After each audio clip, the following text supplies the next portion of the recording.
Avant de plonger dans cette histoire incroyable, pensez à vous abonner à la chaîne et à activer la cloche. Ici, chaque récit a quelque chose à dire, et vous ne voudrez pas en manquer un seul. Le restaurant Hamilton S. Prime, un établissement chic du centre de New York, brillait de mille feux ce soir-là. Les murs recouverts de marbre reflétaient la lumière dorée des lustres, et un murmure élégant parcourait la salle où dînaient des hommes d'affaires, des célébrités et des héritiers fortunés. Les verres de champagne s'entrechoquaient dans un concert discret de luxe et d'orgueil.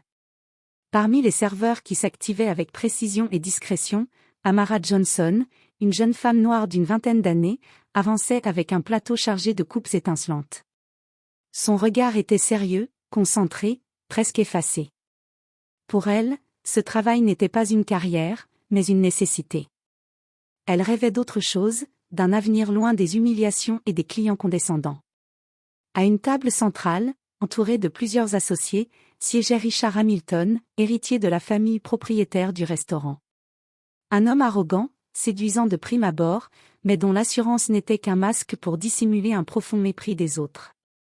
Il aimait se sentir au-dessus du monde, et surtout rappeler à ceux qu'il considérait comme inférieurs, quelle était leur place. Lorsque son regard se posa sur Amara, un sourire narquois étira ses lèvres. « Tiens, vous là, la serveuse. » Amara s'arrêta, un peu surprise, mais poliment elle s'approcha. « Oui, monsieur ?» Richard fit un signe de tête vers le piano noir qui trônait dans un coin du restaurant, couvert d'une housse de velours. « Allez donc nous jouer quelque chose. Un dîner sans musique, c'est ennuyeux, vous ne trouvez pas ?» Les associés éclatèrent de rire. Amara sentit son cœur s'arrêter. Elle ouvrit la bouche pour répondre, mais Richard ajouta, avec ce ton froid qui ne souffrait aucune contradiction. « Ne me dites pas que vous ne savez pas ? Une jeune femme comme vous doit bien avoir quelques talents cachés. Voyons, nous voulons être divertis. » Autour d'eux, les clients commençaient à se tourner, attirés par la scène. Les rires montaient. Certains sortaient déjà leur téléphone, persuadés qu'un spectacle ridicule allait suivre. Amara sentit le rouge lui monter aux joues. Son plateau trembla dans ses mains. Tout en elle criait qu'elle devait refuser, mais une force invisible l'empêchait de parler. Refuser, c'était risquer son emploi. Obéir, c'était s'exposer à l'humiliation publique. Richard, satisfait de son piège, s'adossa confortablement à sa chaise et croisa les bras, comme un roi attendant son bouffon. « Allez, ma chère. Faites-nous rêver. » Le silence tomba sur la salle. Tous les regards convergeaient vers elle. Le souffle coupé, Amara sentit une larme menacée de couler, puis elle inspira profondément. Son pas, hésitant d'abord, la conduisit lentement vers le piano. Le jeu cruel de Richard venait de commencer. Richard Hamilton aimait deux choses, le pouvoir et le spectacle. Chaque fois qu'il se retrouvait en public, il cherchait une occasion de montrer qu'il dominait la pièce. Ce soir, dans son restaurant préféré, qui portait son nom, il se délectait de l'attention que lui portaient ses associés. Ces hommes, tous dépendants de ses investissements et de son influence, riaient bruyamment à ses blagues, hochant la tête à chacune de ses remarques comme des courtisans devant un roi. Mais ce qui donnait à Richard le plus grand plaisir, ce n'était pas la flatterie de ses pairs, mais la peur et l'embarras qu'il suscitait chez ceux qui n'avaient aucun moyen de se défendre. Et ce soir, son regard s'était arrêté sur Amara. Elle avançait vers leur table, un plateau chargé de verres parfaitement équilibrés dans ses mains fines. Son uniforme de serveuse, bien que simple, mettait en valeur une élégance naturelle qu'elle ne cherchait pas à montrer. Ses cheveux attachés en chignon révélaient un visage doux, mais son regard trahissait une fatigue profonde, celle des longues journées de travail et des humiliations quotidiennes avalées en silence. Richard lui fit signe de s'approcher, ses doigts tapotant paresseusement la nappe immaculée. Quand elle s'arrêta devant lui, il prit soin de hausser la voix, de façon à ce que tout le restaurant l'entende. « Ma chère, nous avons remarqué que ce dîner manquait un peu de distraction. Et puisque vous semblez être une jeune femme pleine de ressources, pourquoi ne pas nous offrir un petit spectacle ?» Amara fronça légèrement les sourcils, ne comprenant pas où il voulait en venir. « Un spectacle, monsieur ?» Richard leva la main vers le piano qui trônait dans le coin, recouvert de velours noir. « Oui, là-bas. Ce piano est décoratif, mais je suis certain qu'entre vos mains, il saura chanter. » « Vous savez jouer, n'est-ce pas? Un éclat de rire secoua la table. L'un des associés lança avec ironie. Oh, ça va être un vrai concert, Richard. Amara sentit une vague glaciale envahir son estomac. Ses lèvres s'entr'ouvrirent, prêtes à refuser, mais Richard s'avança, son regard s'endurcissant. Allons, ne soyez pas timide. Un peu de musique pour vos clients, ce n'est pas trop demandé, non? Elle recula d'un pas. Son souffle se bloqua dans sa gorge. Derrière elle, elle entendait déjà les murmures, les chuchotements amusés. Certains clients tournaient la tête, intrigués, d'autres retenaient un sourire cruel. Richard, satisfait de voir sa proie coincée, prit sa coupe de vin et porta un toast à la cruauté. À la culture improvisée, messieurs. À nos divertissements de ce soir. Les hommes éclatèrent de rire à nouveau, cette fois plus fort. Dans la salle, le silence se fit pesant, seulement interrompu par les ricanements. Amara sentit ses mains trembler, ses doigts serrant le plateau pour ne pas le laisser tomber. Chaque fibre de son corps lui criait de refuser, mais une autre voix s'éleva dans sa mémoire, celle de sa mère, douce mais ferme. Ne laisse jamais personne décider de ta valeur. Montre-leur qui tu es, Amara. Elle ferma les yeux une seconde, inspira profondément, puis rouvrit ses paupières avec une lueur différente. Son pas hésitant se transforma en une marche déterminée. Sans un mot, elle posa son plateau sur une table voisine et se dirigea vers le piano. Les rires s'atténuèrent peu à peu, remplacés par une curiosité mêlée d'impatience. Richard, toujours convaincu qu'il allait assister à une humiliation mémorable, croisa les jambes et fit signe au pianiste improvisé de commencer. Mais dans son cœur, Amara avait déjà pris une décision, ce ne serait pas elle qui serait humiliée ce soir. Amara s'approcha du piano, son souffle court. Chaque pas résonnait dans son esprit comme une marche vers l'échafaud. Les regards pesaient sur elle, certains amusés, d'autres cruels, tous impatients d'assister à sa chute. Elle entendait encore les rires gras derrière elle, les murmures moqueurs. Ça va être un désastre. Elle doit à peine savoir aligner 2 notes. Son cœur battait si fort qu'elle croyait que toute la salle pouvait l'entendre. Elle avait l'impression que ses jambes allaient céder sous son poids. Quand elle souleva la housse de velours du piano, ses mains tremblaient visiblement. Le bois noir et brillant de l'instrument reflétait son visage inquiet.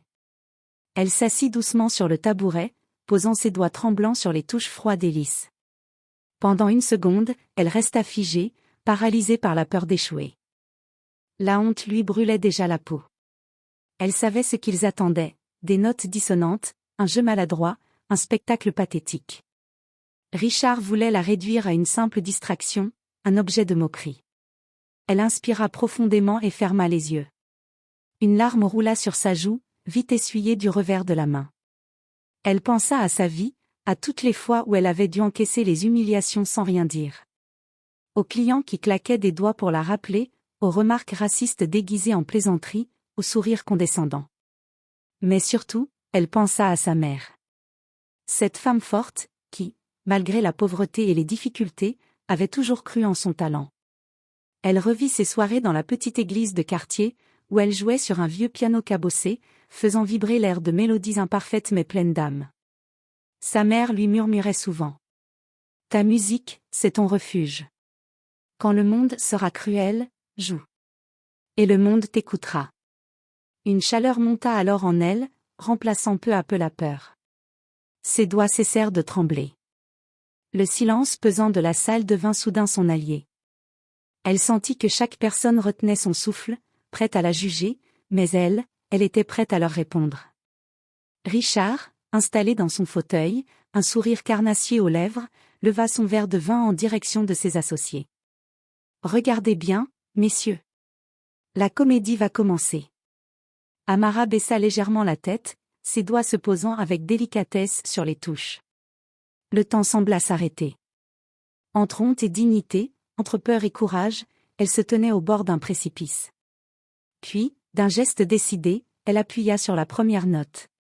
Un son pur s'éleva du piano, clair, profond, vibrant. La note résonna dans toute la salle comme un souffle nouveau, brisant le silence pesant qui précédait. Amara, les yeux mi-clos, laissa glisser ses doigts sur une deuxième touche, puis une troisième. Peu à peu, une mélodie douce et envoûtante prit forme. Au début, les clients ne surent pas comment réagir. Ils s'attendaient à un bruit maladroit, à un jeu hésitant, mais pas à cette harmonie fluide qui emplissait l'air. Les premières ricaneries s'étouffèrent dans les gorges, remplacées par un silence attentif. Amara jouait avec prudence, comme si elle redécouvrait le piano après des années de silence. Ses doigts, d'abord hésitants, commencèrent à retrouver confiance. Chaque note réveillait en elle un souvenir, des soirées passées dans l'église de son quartier, des heures volées après le travail pour s'exercer sur un clavier usé, des instants où la musique avait été son seul refuge contre la douleur et l'injustice. Ses mains s'animèrent avec plus de vigueur. La mélodie s'éleva, se fit plus audacieuse, remplissant le restaurant d'une chaleur inattendue. Les conversations s'étaient tues, les couverts cessèrent de s'entrechoquer. Tous, sans exception, étaient désormais suspendus aux notes qui coulaient de l'instrument. Même Richard, qui avait commencé par hausser un sourcil amusé, fronça légèrement les sourcils. Il ne s'attendait pas à cela. Ce qui devait être une humiliation publique prenait une tournure imprévue. Amara, de son côté, avait fermé les yeux. Elle ne voyait plus la salle, ni les regards pesants. Elle n'entendait plus les rires, ni les murmures cruels. Seule la musique existait. Chaque note était une respiration, chaque accord une libération. Ses doigts glissaient avec une fluidité naturelle, comme si elle était née pour ce moment précis. Sa peur s'était transformée en force, sa honte en fierté. Elle sentait qu'elle reprenait le contrôle, non pas seulement de cette scène, mais d'une partie d'elle-même qu'on avait voulu étouffer. Quand elle ouvrit les yeux un instant, elle aperçut un détail qui la bouleversa intérieurement, une femme à une table voisine avait les larmes aux yeux. Elle n'était plus un objet de moquerie. Elle était en train de toucher des âmes.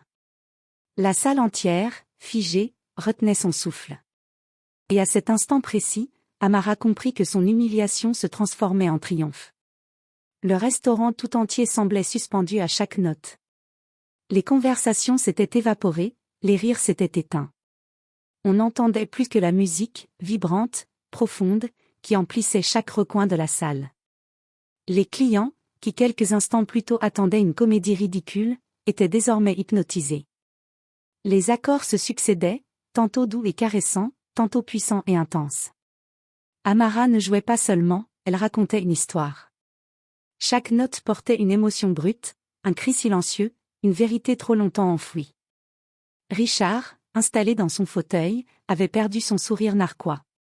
Ses yeux fixaient Amara avec une expression étrange, mélange de surprise et d'agacement. Ce n'était pas ce qu'il avait prévu. Il voulait des rires, de la moquerie, la satisfaction de voir une jeune femme humiliée devant tous. Mais au lieu de cela, elle tenait la salle entière captive, et lui, le maître autoproclamé du jeu, en perdait le contrôle. Incroyable, murmura un client à voix basse.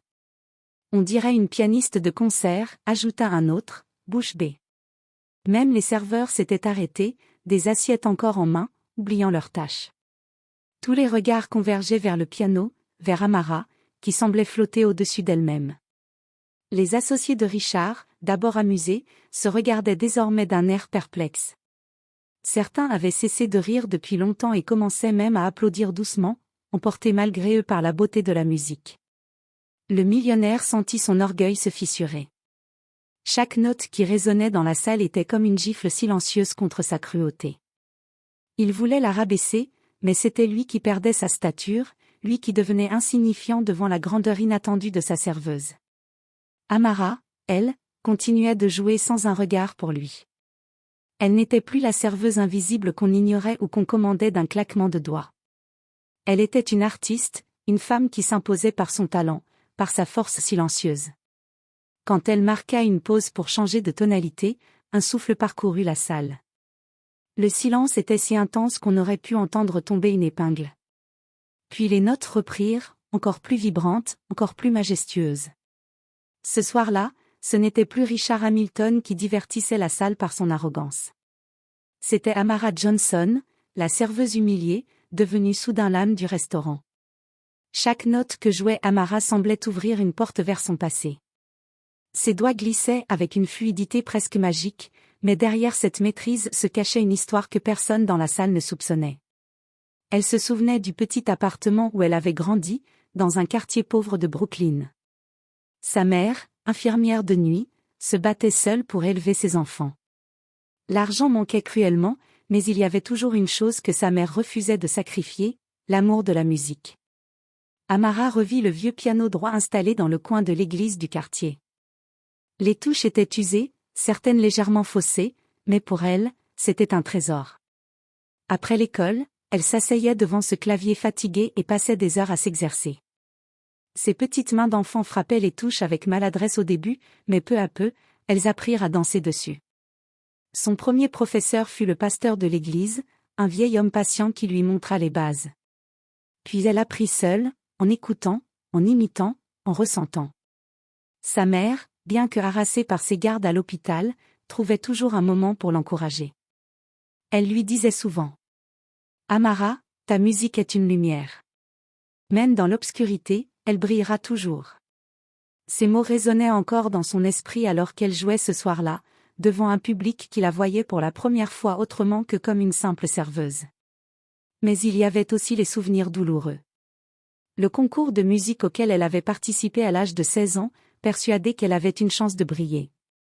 Elle se souvenait du jury, de leur sourire froid, de la façon dont certains l'avaient dévisagée, comme si sa place n'était pas sur une scène mais ailleurs, là où elle devrait être. Elle avait joué avec tout son cœur, mais elle n'avait même pas reçu une mention. Le lendemain, elle avait entendu par hasard un membre du jury murmurer : « Talentueuse, certes, mais pas l'image que nous recherchons. » Ce jour-là, son rêve s'était brisé. Elle avait rangé ses partitions, jurant de ne plus jamais se ridiculiser en pensant que sa musique pouvait changer quoi que ce soit. Elle s'était tournée vers de petits emplois, jusqu'à devenir serveuse, reléguant son piano au rang de souvenirs douloureux. Et pourtant, ce soir, forcée par la cruauté de Richard, elle avait rouvert cette part d'elle-même. Et sa musique, au lieu de trahir ses failles, révélait au grand jour toute sa force. Chaque note qu'elle jouait était imprégnée de ses souvenirs, la pauvreté, les humiliations, mais aussi l'amour de sa mère, l'écho des applaudissements timides dans l'église, et la conviction intime qu'elle avait toujours eu une valeur que le monde refusait de reconnaître. Les clients, bien qu'ignorants de son histoire, ressentaient tout cela. Ils entendaient dans sa musique une souffrance profonde, mais aussi une résilience qui les bouleversait. Certains fermaient les yeux, d'autres serraient les mains de leurs proches, touchés par une émotion qu'ils ne pouvaient pas expliquer. Amara n'était plus seulement en train de jouer. Elle se racontait. Et la salle entière l'écoutait, suspendue à son récit silencieux. Le restaurant Hamilton Esprim, autrefois animé par le tintement des verres et le brouhaha des conversations mondaines, avait changé d'atmosphère. La salle, habituellement bruyante et frivole, baignait désormais dans un silence sacré. Chaque client, chaque serveur, chaque associé de Richard se retrouvait prisonnier des notes d'Amara, comme si elle tissait un filet invisible autour de tous les cœurs. Le rire bruyant d'un homme, qui quelques instants plus tôt s'amusait de l'humiliation annoncée, s'était éteint. Il avait posé son verre sans même s'en rendre compte, hypnotisé. Une femme, en robe de soirée scintillante, avait les larmes aux yeux. Un couple qui s'était querellé au début du dîner s'était rapproché, leurs mains jointes à nouveau sous l'effet de cette mélodie qui semblait réparer ce qui était brisé. Les serveurs, d'ordinaire pressés et discrets, s'étaient figés. L'un d'eux tenait encore un plateau en équilibre, mais ses yeux ne quittaient pas Amara. Même les cuisiniers, derrière la vitre de la cuisine, s'étaient approchés pour observer la scène. Chaque note se transformait en émotion pure. Douceur, douleur, espoir. Amara ne jouait pas seulement de la musique. Elle libérait quelque chose de plus grand qu'elle. Une vérité universelle, celle qui parle directement au cœur sans passer par les mots. Les applaudissements commencèrent doucement, d'abord d'une seule personne. Un homme âgé, assis dans un coin, se leva, ému, et battit des mains avec une sincérité rare. Puis une femme l'imita. Bientôt, tout le restaurant, encore envahi par la musique, applaudit à l'unisson, certains debout, d'autres encore assis, mais tous sincèrement touchés. Amara, pourtant, n'avait pas cessé de jouer. Ses yeux restaient fermés, comme si elle n'entendait rien d'autre que le dialogue silencieux entre elle et son piano. Elle ne cherchait pas les applaudissements, elle ne cherchait pas la reconnaissance. Elle se laissait simplement guider par une force intérieure qui la dépassait. À la table centrale, Richard Hamilton observait, glacé. Ses associés, qu'il avait suivis dans ses rires cruels, étaient désormais les premiers à se laisser emporter par l'émotion. Certains osaient même sourire et hocher la tête au rythme de la musique, trahissant leur admiration. Richard sentit une colère sourde monter en lui. Comment était-ce possible? Lui qui avait tout, l'argent, le pouvoir, la réputation, se retrouvait éclipsé par une simple serveuse. Il voulait se distraire à ses dépens, et voilà qu'elle volait la scène entière. Pourtant, malgré sa rage intérieure, il ne pouvait nier la vérité, elle était brillante. Ses doigts dansaient sur les touches avec une élégance qu'aucun des pianistes qu'il avait payés pour ses soirées mondaines n'avait jamais eue.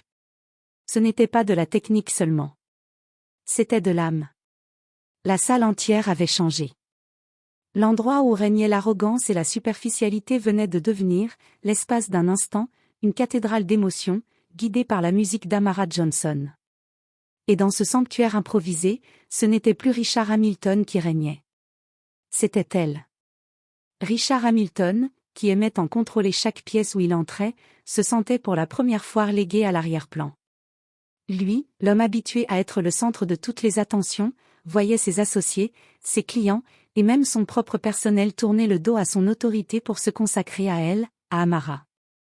Assis dans son fauteuil de velours, il serra les accoudoirs, crispant ses doigts jusqu'à blanchir ses jointures.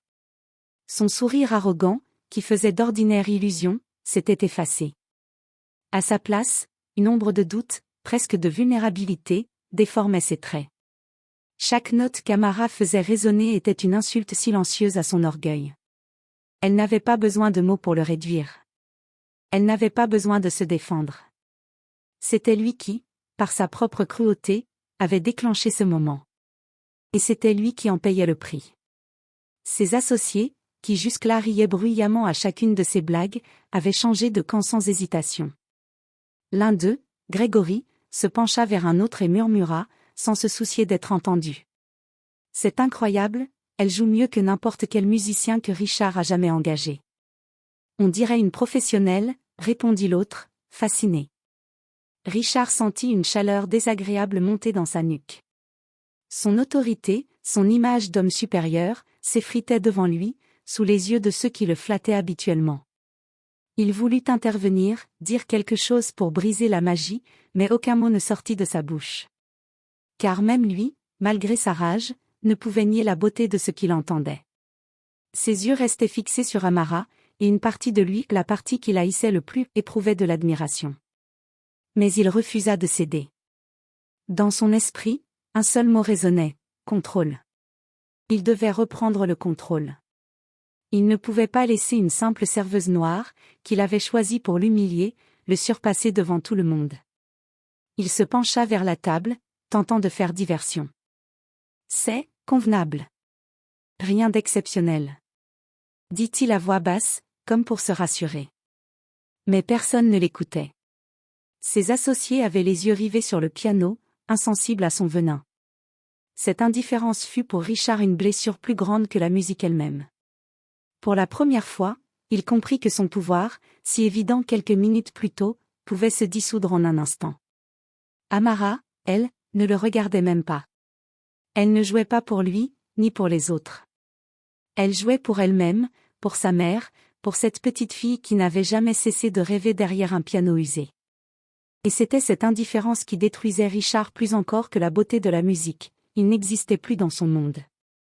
Le millionnaire, si sûr de lui, si arrogant, n'était plus qu'un spectateur impuissant, noyé dans le triomphe inattendu d'une femme qu'il voulait écraser. Amara sentait ses doigts courir sur les touches comme s'ils étaient guidés par une force plus grande qu'elle. Chaque note était une réponse silencieuse à l'humiliation que Richard avait voulu lui infliger. Elle n'avait pas besoin de mots, pas besoin de révolte bruyante.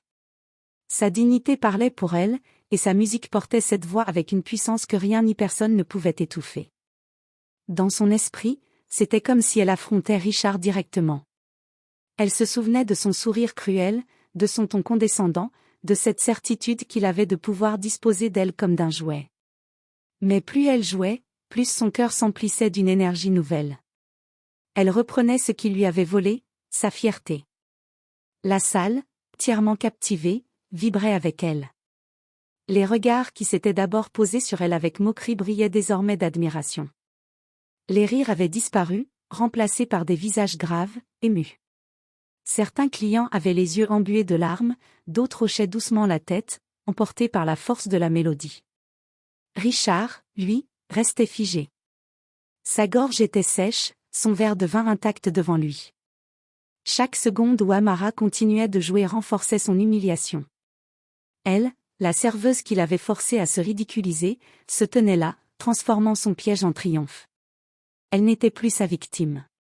Elle était son bourreau silencieux.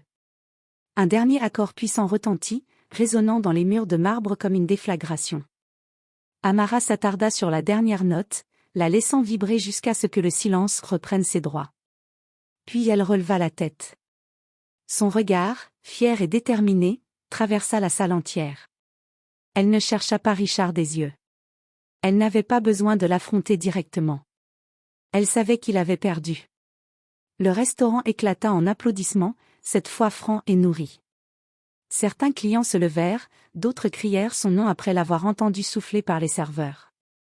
Des téléphones filmaient la scène, immortalisant ce moment de gloire inattendue. Amara se leva doucement du tabouret, son cœur battant encore fort mais rempli d'une étrange sérénité. Elle inclina légèrement la tête en signe de remerciement, puis, sans chercher la gloire, retourna calmement prendre son plateau posé sur la table voisine. Elle avait joué. Elle avait répondu. Elle avait gagné. Et sans avoir prononcé un seul mot, Amara Johnson venait de donner au monde une leçon que Richard Hamilton n'oublierait jamais. La dignité ne se piétine pas. Elle se relève toujours. Lorsque la dernière note s'éteignit dans l'air épais du restaurant, un souffle collectif traversa la salle. Les applaudissements, d'abord hésitants, se transformèrent en ovations tonitruantes. Les clients se levaient les uns après les autres, frappant dans leurs mains, certains debout sur les chaises, d'autres criant des acclamations. Amara, légèrement essoufflée, resta assise un instant, regardant le piano comme si elle venait de traverser une épreuve qui la dépassait. Ses doigts tremblaient encore légèrement, mais dans ses yeux brillait une flamme nouvelle, la certitude qu'elle venait de marquer ce moment, et ce lieu, à jamais. Des murmures de respect parcouraient la salle. Elle est incroyable. Je n'ai jamais entendu quelqu'un jouer comme ça. Même les serveurs, d'habitude pressés et invisibles, s'approchaient pour la féliciter, certains avec des yeux brillants d'émotion. Les cuisiniers, habituellement cloîtrés derrière leur porte de cuisine, applaudissaient maintenant, émerveillés par la force et la maîtrise qu'ils venaient de voir. Et puis, comme surgie d'un rêve, une femme élégante et influente, assise à une table d'angle, s'avança vers Amara. Son visage exprimait un mélange d'admiration et d'urgence. « Je m'appelle Victoria Lann, productrice musicale à Manhattan, » dit-elle, la voix vibrante d'émotion. « Vous avez un talent rare. J'aimerais discuter avec vous d'un projet, immédiatement. » Amara sentit son cœur s'emballer. C'était l'opportunité qu'elle avait longtemps attendue mais n'avait jamais osé espérer. Tout ce qu'elle avait vécu, toute l'humiliation, toute la douleur, se transformait soudain en tremplin vers son rêve. Richard, de son côté, regardait la scène avec une colère contenue et un mélange de honte et de stupeur. Son plan avait totalement échoué. La serveuse qu'il voulait humilier venait non seulement de le surpasser, mais de transformer une situation de mépris en un triomphe éclatant. Amara, elle, reprit son plateau et se dirigea calmement vers les autres tables, souriante mais humble, consciente que ce soir, elle avait non seulement conquis la salle, mais aussi une part de son destin. Pour la première fois, elle se sentit libre. Libre de rêver, libre de créer, libre de montrer au monde que sa valeur ne dépendait pas des jugements cruels d'un homme. Ce soir-là, dans le restaurant luxueux où elle avait été humiliée, Amara Johnson fut consacrée non seulement comme pianiste, mais comme femme capable de transformer l'adversité en puissance, et le mépris en gloire. Richard Hamilton resta figé dans son fauteuil, impuissant. Tout ce qu'il avait cru contrôler, le restaurant, l'attention, son autorité, s'était effondré en quelques minutes. Les rires moqueurs et les regards condescendants qui accompagnaient habituellement ses entrées avaient été remplacés par des ovations pour Amara. Ses associés, eux aussi stupéfaits, se rapprochèrent de la jeune femme pour la féliciter, oubliant complètement la présence de Richard. Même certains clients, qui quelques instants plus tôt auraient ri à ses côtés, étaient maintenant de son côté. L'arrogance et le pouvoir qu'il avait utilisé pour humilier se retournaient contre lui. Amara, elle, avait retrouvé son calme. Elle ne s'abaissa pas à le regarder. Elle avait déjà remporté sa revanche, et cela n'avait rien à voir avec l'argent ou le prestige. Elle s'approcha du piano une dernière fois, effleura les touches avec un sourire discret et reprit son plateau, prête à retourner à son travail, mais transformée à jamais. Victoria Lann, la productrice influente, l'avait déjà approchée et lui parlait doucement d'un projet musical. Ce soir, Amara avait non seulement conquis la salle, mais elle avait ouvert une porte vers un avenir dont elle n'osait plus rêver depuis longtemps. Richard, humilié, sentit une colère sourde le traverser.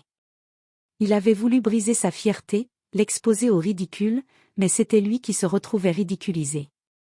La serveuse qu'il croyait faible venait de lui prouver que sa cruauté ne pouvait jamais surpasser le talent et la dignité.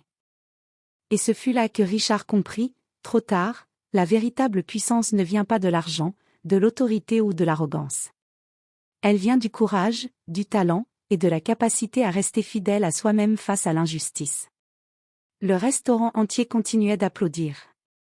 Des clients filmaient, certains déjà en train de publier les vidéos sur les réseaux sociaux. Amara ne voyait plus devant elle des regards de jugement, mais des yeux pleins d'admiration et de respect. Son triomphe silencieux avait fait plus de bruit que toutes les moqueries que Richard avait pu imaginer. Le millionnaire, impuissant, resta seul avec sa frustration. La serveuse qu'il avait tenté d'humilier venait de transformer la situation en victoire éclatante. Ce soir-là, le pouvoir avait changé de camp. Amara Johnson, la jeune femme humble et talentueuse, venait de montrer au monde que la dignité, l'art et le courage sont des armes bien plus puissantes que l'argent et l'arrogance. Et dans cette salle luxueuse, où elle avait été forcée à s'exposer, elle avait enfin trouvé sa reconnaissance et sa liberté.